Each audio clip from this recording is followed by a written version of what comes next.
Será que depois de 40 anos nós finalmente vamos ter um filme decente do He-Man?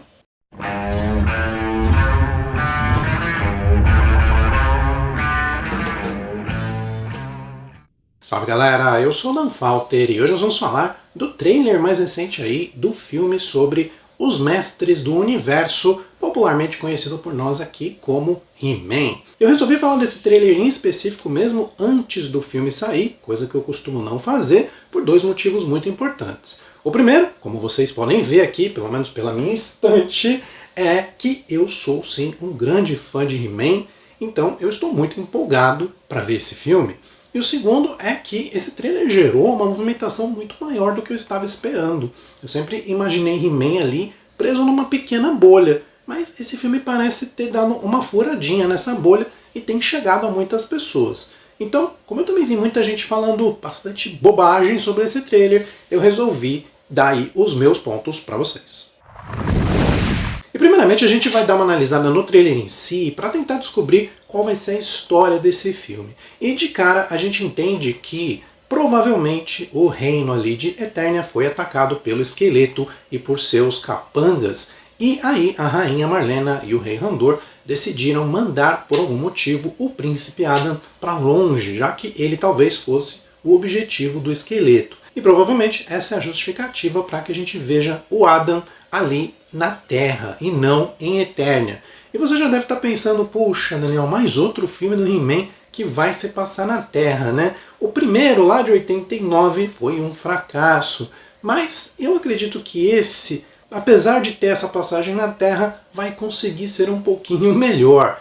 Mas vamos explicar o porquê que a gente acha então que isso acontece. Bom, primeiramente, é claro, é custo. Fazer Eternia é uma coisa cara, você precisa ali de muito CGI, de muito cenário, coisa que vai encarecer o filme. Fazer boa parte dele se passando na Terra resolve um pouquinho desse problema. Outro possível motivo para que o filme tenha uma partezinha na Terra é integrar pessoas que não estão tão conectadas com o mundo de Eternia como eu e talvez você que esteja aí me assistindo a esse filme. É uma forma de mostrar ali as semelhanças e diferenças, mostrar que os eternianos não são tão diferentes do povo terráqueo. Até porque nós temos uma terráquea em Eternia. Caso você não saiba, a rainha Marlena é da Terra. Isso é mostrado lá no desenho, aquele desenho original do He-Man lá de 84, tem um episódio onde a gente vê que a Marlena era uma astronauta aqui da Terra que acabou tendo a sua nave ali caindo em Eternia. Após essa queda, ela acaba conhecendo ali o Randor. Antes mesmo dele ser o rei, eles se casam e o resto é história.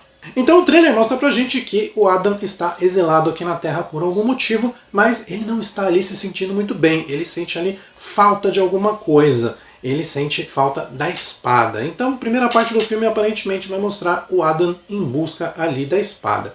Até o momento em que a gente vê que Attila, em mais um grupo de heróis, vem buscar o Adam provavelmente para que ele se torne o He-Man e resolva o problema que está acontecendo em Eternia. A partir daí, o trailer vai mostrar pra gente várias cenas de batalhas, algumas acontecendo em Eternia, algumas acontecendo na Terra. Então não fica muito claro se o filme passa no começo na Terra e se alguns inimigos, como o Homem-Fera, também vêm atrás do He-Man e provavelmente da espada, que deve ter sido mandada com ele para cá, ou se eles fazem uma invasão à Terra no final do filme. Pessoalmente, eu prefiro que essa parte da Terra aconteça no começo e que não dure mais de um terço do filme, que a gente tenha rapidamente o Adam sendo transportado para Eternia e as coisas acontecendo ali. Afinal, o que a gente quer ver é Eternia. São os personagens que a gente gosta desde criança e não mais um filme na Terra onde a gente já viu 200 outros. Antes de eu passar para alguns outros pontos um pouquinho mais polêmicos talvez do filme, um recadinho rápido para vocês deixarem aquele like, já que eu estou sempre aqui falando de livros, quadrinhos e adaptações em geral. E He-Man, sim, entra como quadrinhos, afinal, ele tem tudo isso daqui lançado de quadrinhos e, inclusive, eu já fiz o review desse livrão aqui para vocês, vou deixar o link aqui no card, caso você tenha curiosidade. Mas, antes de você ir, deixa também a sua inscrição. Eu estou indo numa campanha para chegar nos 1000 inscritos. Faltam mais ou menos 50. Então, você e mais 49, a gente fecha essa conta. Dá uma forcinha aí.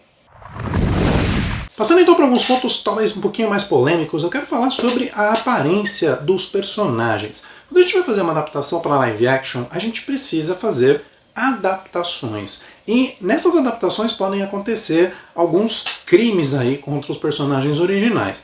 Mas também não dá para fazer um simples Ctrl+C, Ctrl+V, porque não funciona. He-Man, caso você não se lembre, é um desenho feito para criancinhas. E ele era um desenho que se baseava em força. Então todos os personagens eram muito musculosos e todos eles usavam pouquíssima roupa. Se você reparar, o He-Man, ele está usando ali a sua famosa sunga de texugo e aquele colete que mais mostra do que esconde, e isso vai se estender à maioria dos personagens. Quando você traz isso para o live action, fica um pouco erótico demais em alguns casos e bastante ridículo em outros. Então, adaptações são necessárias. E a primeira que salta aos olhos é a adaptação da Teela.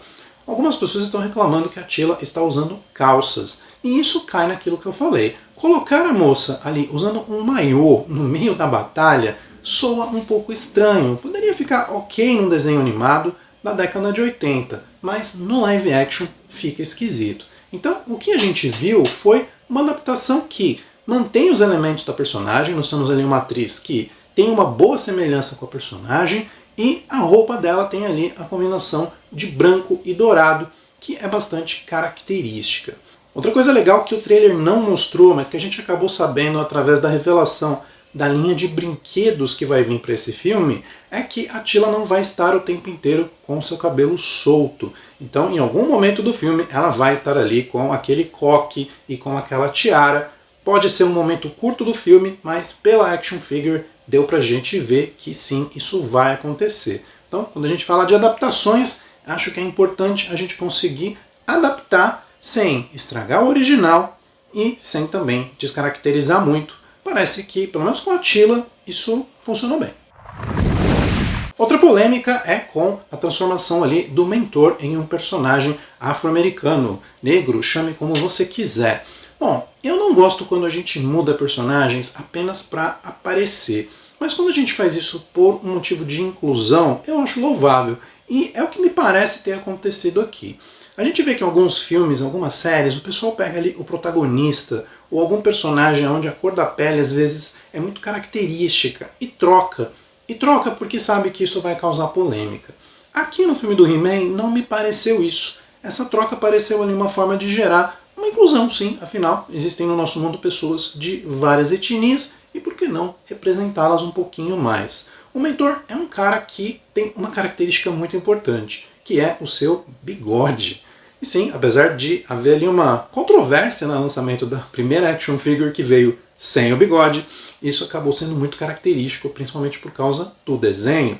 E nós temos aqui o Idris Elba com um belo de um bigode, representando muito bem o personagem. Então, nós temos aí um ótimo ator e que para mim funcionou bastante bem. Outro personagem que também será negro e que a gente só descobriu graças, novamente, aos brinquedos, é o Triclope. E aqui, mais uma vez, eu acho que o pessoal acertou. Porque se você olhar o Triclops original, ele já tem ali a pele bastante morena. Ele já é um cara que estava mais para negro do que para branco. Então, é o personagem certinho para você fazer isso, já que ele muda muito pouco do que ele era originalmente. E mudar a etnia desse personagem não afeta em nada. Não havia ali nenhuma característica importante dele conectada à etnia. E você pode estar pensando aí, ah não, mas que característica que teria a etnia que não poderia ser mudada? Vou dar um bom exemplo para vocês da própria Eternia. Você já reparou que Eternia tem alguns personagens que têm a pele azul? Não apenas o esqueleto, mas a mandíbula, entre outros. Pois é, essa pele azul aqui é porque eles pertencem a uma etnia que existe apenas em Eternia. Essa etnia se chama Gar. Então, por exemplo, se você mudasse esses personagens para alguma etnia aqui do nosso mundo, colocassem eles como chineses, por exemplo, para representar, ficaria esquisito e descaracterizaria esses personagens, já que a pele azul é uma característica muito importante da etnia deles. Então, você consegue ver quando a inclusão é feita da forma correta e quando ela é feita para gerar a tal da lacração, ou seja, o pessoal que faz isso só para causar barulho e criar discussão. Inclusão, legal. Lacração, não é. E aqui eu acho, pelo menos por enquanto, eles encontraram um excelente meio termo. Mas o personagem que mais gerou discussões, claro, é o protagonista, o He-Man. já que ele era uma máquina de músculos. E aqui pro filme a gente até ficou sabendo que o ator malhou bastante para ficar grande, e ele realmente ficou grande. A gente vê ali na tela um cara bastante forte, mas um cara bastante forte dentro do que é possível dentro do nosso mundo, e não ali um fisiculturista, um cara ali com uma forma física que soa praticamente absurda e impossível. Muita gente disse que teria que ter colocado CGI e feito ali músculos gigantes.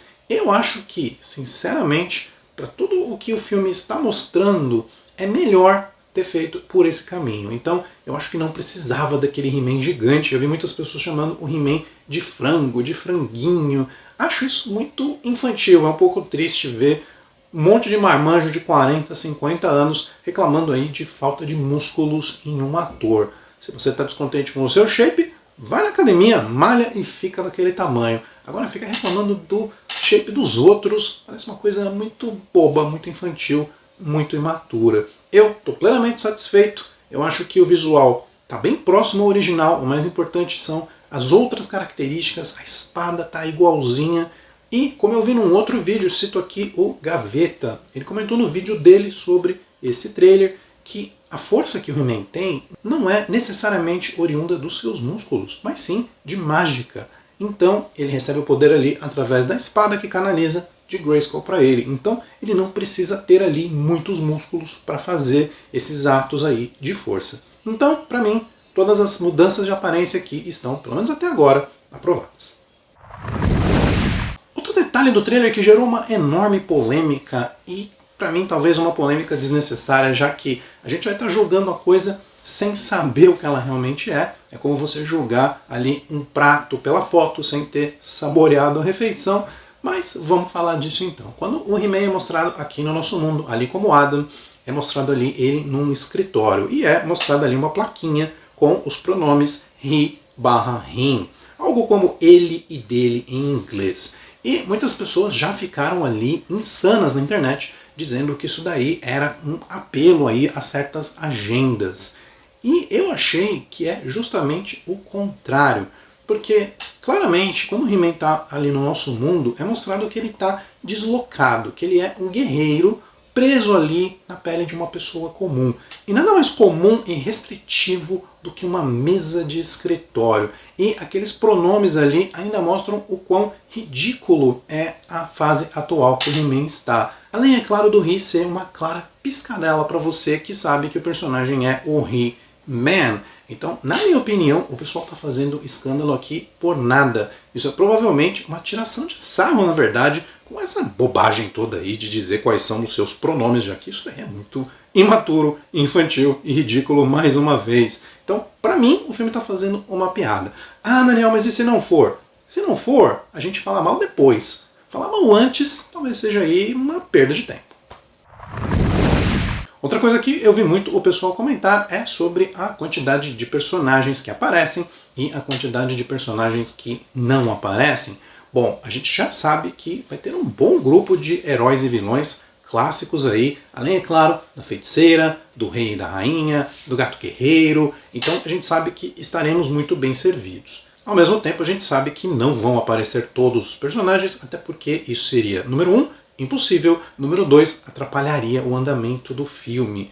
Então a gente teria uma coisa como aconteceu lá naquela série da Netflix, na Revelations, que a cada 2 segundos aparece um personagem aleatório apenas para dizer para você que tem o bonequinho, olha só, o seu bonequinho apareceu ali, mas ele não serve em nada para a história. Então, aparentemente, mais uma vez, o pessoal que fez o filme acertou. Eles escolheram ali o core principal de personagens. Do lado do bem, vamos chamar assim, a gente tem o He-Man, o Mentor, a Teela e claramente o Roboto, um robô ali feito pelo Mentor nos quadrinhos, nos filmes e etc. Mas é claro que a gente vai ter mais personagens, já que aparece, por exemplo, o Fisto, e já vazaram imagens ali do bonequinho do Ariete. Então a gente deve ter ali pelo menos aparições desses personagens, mas é interessante focar no grupo principal, assim como o desenho sempre fazia. Esses personagens eram bastante aleatórios e alguns deles apareceram em 1 ou 2 episódios apenas. Então o pessoal tem ali uma memória que não funciona tão bem assim.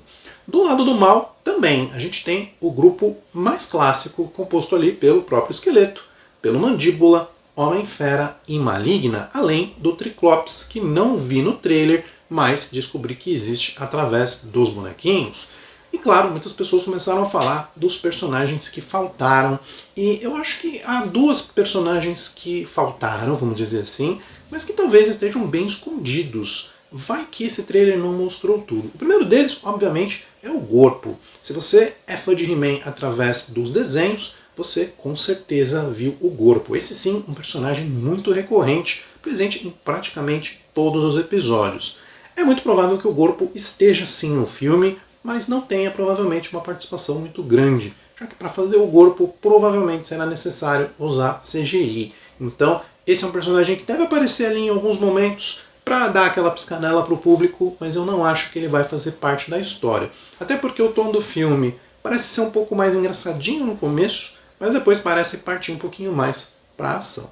Do lado dos vilões, eu senti falta do Aquático. Eu acho que é o personagem que falta ali para cobrir esse core principal de vilões. De resto, acho que estamos muito bem servidos. Outro vilão que apareceu, pelo menos num frame aqui do trailer, foi o Spycore. Não sabemos se vão haver outros vilões, mas eu gostaria de ver o Gorpo e o Aquático. E finalmente, falando de personagens, acho que uma das grandes dúvidas aí também é em relação ao Pacato e ao Gato Guerreiro. O trailer mostra ali claramente que ele está no filme, mas a gente ainda não consegue dizer como ele está no filme, já que no desenho Pacato era ali um gato bastante medroso e que não gostava de ir para batalhas. Porém, quando o He-Man o transformava, ele se tornava ali um gato guerreiro, ele ganhava coragem e ele mudava totalmente de personalidade. E a grande mudança entre esses dois lados dessa criatura é que ele ficava sem armadura e pequeno quando estava como o Pacato, e grande e com armadura quando ele era um gato guerreiro. Porém, o que a gente vê aqui no trailer é um gato grande, mas sem armadura, e que aparentemente ali é corajoso. Ele aparece sempre com expressões ali de pronto para batalha. Então não deu para entender muito bem se aquele ali é o Pacato que ficou corajoso, ou se aquele ali é o gato guerreiro sem armadura. Então é um personagem que me deixou com uma pulguinha atrás da orelha. Mas é bom a gente sempre lembrar, treino é treino, jogo é jogo, trailer é trailer, filme é filme. A gente pode montar o trailer fora de ordem, colocar ou acrescentar coisas, melhorar outras coisas em pós-produção, então nunca dá pra gente confiar 100% num trailer. É isso aí, galera, espero ter coberto aí os principais pontos desse trailer e esclarecido para vocês alguns pontos que talvez estejam gerando alguma polêmica. Vamos esperar pelo filme, mas tenho que dizer que estou com expectativas altas. Infelizmente foram 40 anos para a gente ter um filme decente do He-Man, já que o original é muito ruim, embora hoje em dia seja divertido, seja cult assistir esse filme, mas ele é ruim, ele erra muito rude, descaracteriza os personagens, inventa personagens que não existiam, ele faz uma enorme bagunça. É um dos piores filmes de super-herói já feitos. Vamos esperar que seja feita justiça e venha um bom filme. E mais um disclaimer.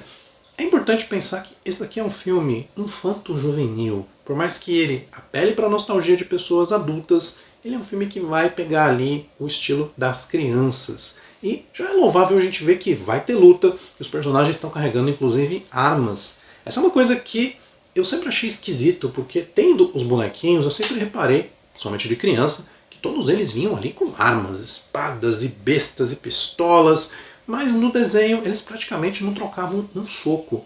Isso é uma curiosidade interessante.